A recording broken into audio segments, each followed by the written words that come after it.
Сәлем достар, сіздермен бірге мен Малика. Менің арнама қош келдіңіздер.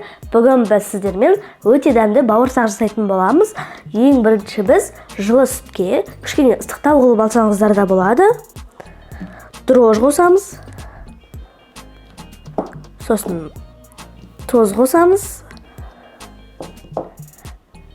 Қант қосып, қант пен тұзымыз ерігенше араластырамыз. Енді біз оның бетін жауып 10 минутқа қойып қоямыз. Достар, біздің ашытқымыз осылай кішкене көтеріледі. Енді оның үстіне оны қоса отырып қамыр илейміз. Онда електен өткізіп алған дұрыс.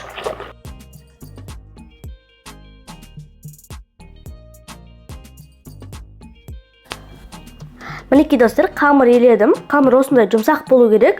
Енді үстін сұйық маймен кішкене басып аламыз.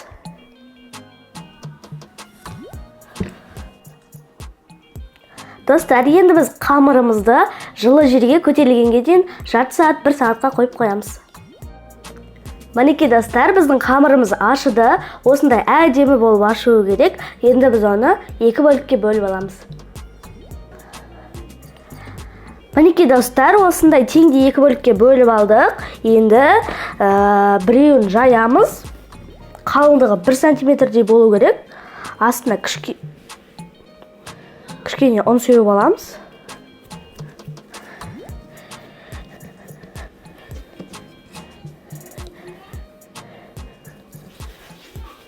Енді жаямыз.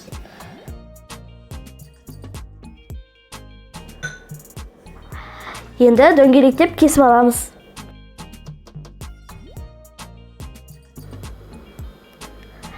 Дөңгелектеп кесіп алған бауырсақтарымызды қызып тұрған майға салып пісіре береміз.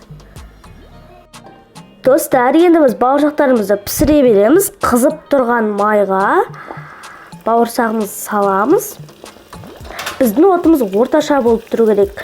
Егер от қатты болып тұратын болса, біздің бауырсақтарымыздың сырты күйіп кетеді, ортасы піспей қалады.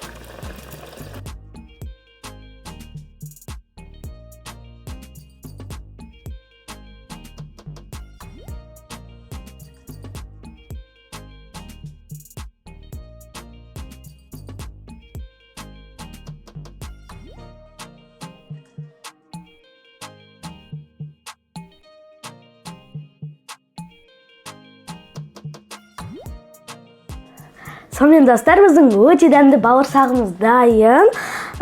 Өте күшті болып шығады. Міндетті түрде жасап көріңіздер. Мінекей осындай топ-томпақ болып шығады. Егер де сіздерге рецепт ұнаса, лайк басып, арнама тіркеліп, қоңыраушаны басып, комментарий қалдырып кетіңіздер. Ендеше ас дәмді болсын. Сау болыңыздар.